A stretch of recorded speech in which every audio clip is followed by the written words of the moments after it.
That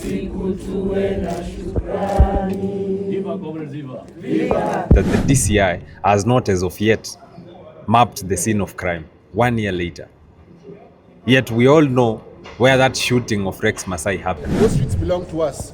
Tuko kwa barabara na watoto wetu tukienda kumbuka wale ambao tulipoteza. Will Rex Masai's killer ever face justice? Ask his family. Ask the fired up Gen Zs still nursing bruises from last year's protest. Ask anyone who remembers where they were when news broke that a young man had been gunned down in the streets for daring to speak truth to power. Now their answers will come fast and furious. No. Natumai haki itendeke kwa saizi siwezi sema kuna haki. Sijaona chochote hapa mbele. The government has not even grieved with these families. Tells us that our lives are not as important as the lives of these politicians. So until when? Until when are we going to ignore the plight of the common mwananchi? It's been a full year since Rex Masai was shot dead during the fiery demonstrations that gripped the country last year, July. A year of mourning, a year of questions, a year of courtroom battles where the state and the bereaved family appear locked in a legal tangle. One step forward, two steps back, and yet, despite the headlines and the hashtags, the officer who pulled the trigger remains a ghost in the machine. Mambo iko sawa. Lakini haiko sawa sana. Ngori gani? Hii Kenya iko tu vibaya. Why say so? We are living in a country full of impunity, arrogant leaders, zero respect to the constitution. We are barely surviving. Some could argue that Kenya is better off than Uganda and Tanzania, and that our democracy has probably come of age, but we still have a lot to sort out. If we are the benchmark of leadership and good governance in East Africa, we surely can do better. We cannot have police misconduct in 2025. We cannot have the display of opulence from the politicians. We cannot have the wastage of public funds. We cannot have malfeasance by the state officers. We generally can do better as a country. We can do better. We are at the Milimani Law Courts, and my heart has sunk today. I was listening to the court proceedings on the Rex Masai case, and so many things struck me. And my heart actually fell. At imagining it's 1 year down the line, and the OCPD was being grilled as a person of interest in this case. I'm not sure if she was a person of interest or as a witness. Tells us that the DCI has not as of yet mapped the scene of crime 1 year later. Yet we all know where that shooting of Rex Masai happened.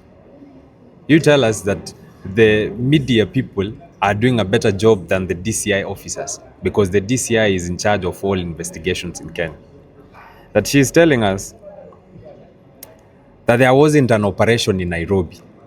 There wasn't an order of operation in Nairobi, but in almost every other county in Kenya, there was an order of operation in regards to the protests. And then she, somewhere alongside her sentiment, says that she agrees to the fact that they had gotten prior information from social media that there was a planned protest. But at the same time, and she also says that there was a morning briefing in the morning of June 20th. But then she goes on to contradict herself and says that there wasn't a notice of a protest and that the social media information could not count for information that would inform an order of operations for the police service. In layman's language ni kusema, anasema wao hawakuwa na notice na hawakuwa wanajua nini inaendelea CBD, kwa hivyo wange deploy police waende wafanye operation kama ni ya kupeana security to the protesters ama kucontrol the protesters. So ni kama kutuambia wale askari walikuwa kwa streets on June 20th walijideploy ama walijipeleka streets. Because she's saying the information, the protest was spontaneous and the information was not sufficient and there wasn't a notice that was submitted to the police stations or to the OCPD headquarters. But then it is common knowledge that there were protests planned for June 20th. So is she telling us that the DCI has failed them in not furnishing them with that information? But then I would still not fault the DCI so much, because she has already agreed to the fact that they had information from social media that there were planned protests. So that confirms to us there was a possibility of an order of operations enye ilikuwa inafaa kufanyika on June 20th. So it tells us that they are running away from responsibility.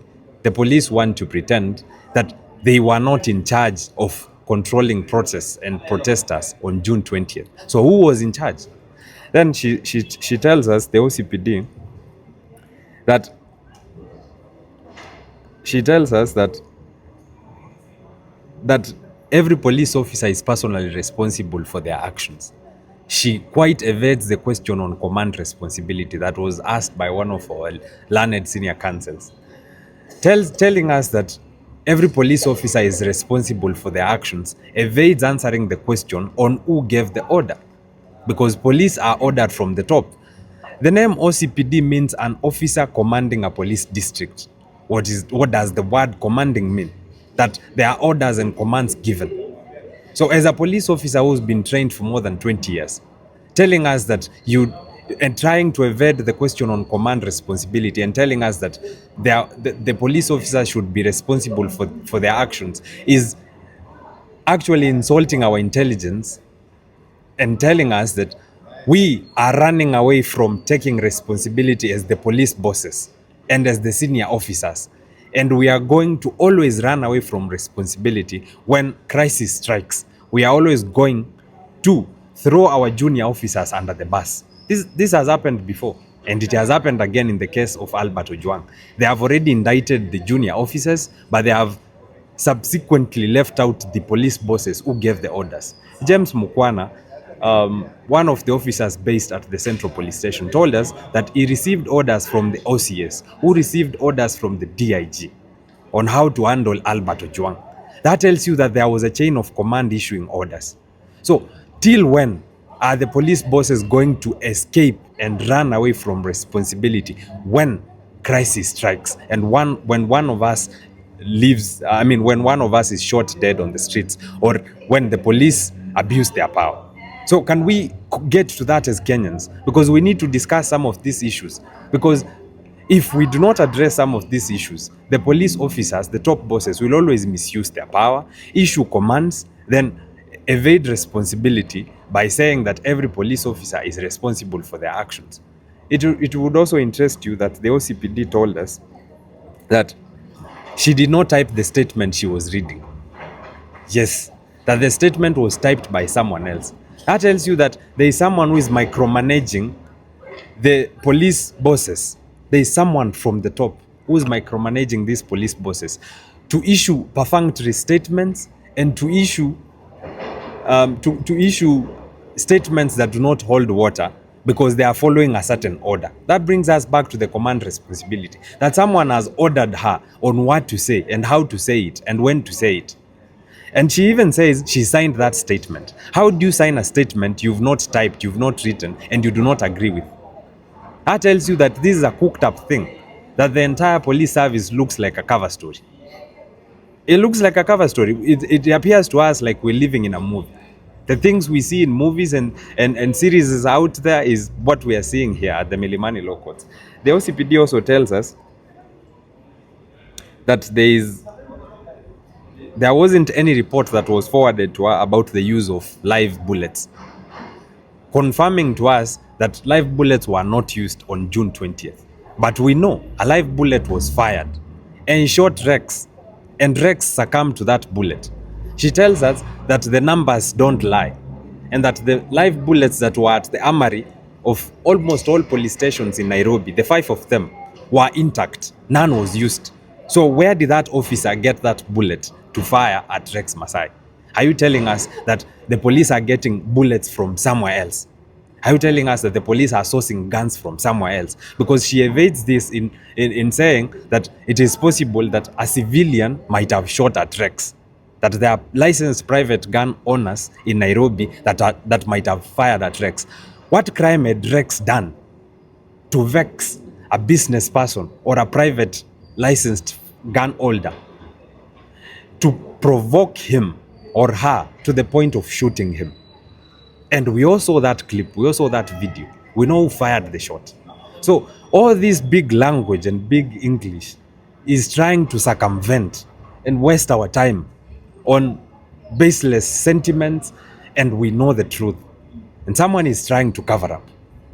Tell me why 3 days, actually 2 days after that MP Charles Ongondowere was shot, we already knew who were the suspects. They were already arrested, and a court case was already being processed. Tell me why there wasn't a public inquest on the 62 youths we lost in parliament.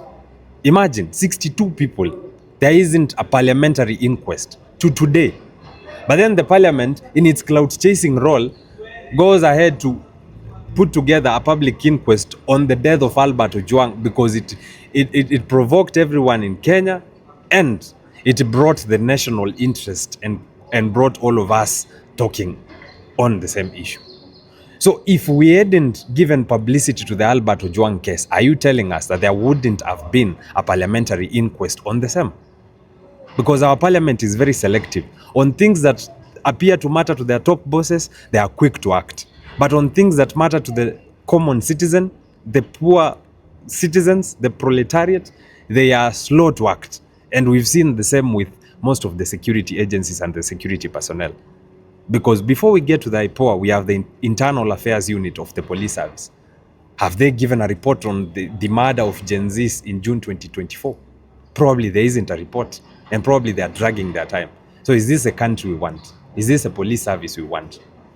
We can surely do better. That's why I started by saying we can surely do better. And we understand that this stems from the top leadership. With a good president, with good cabinet secretaries, this country would be on the right path. Because a good CS for interior would ensure that those families who lost their loved ones are helped in any way and in any means possible to get justice for their loved ones. The government would already be providing compensation because life has already been lost. We know we cannot fully compensate life, but have you seen any statement from the CS Interior addressing the same? Because the government knows that they must compensate these families. The government has not even grieved with these families. The government has not even grieved with these families. Tells us that our lives are not as important as the lives of these politicians. So until when are we going to ignore the plight of the common mwananchi and favor those that are in power and those that have the monies and the resources?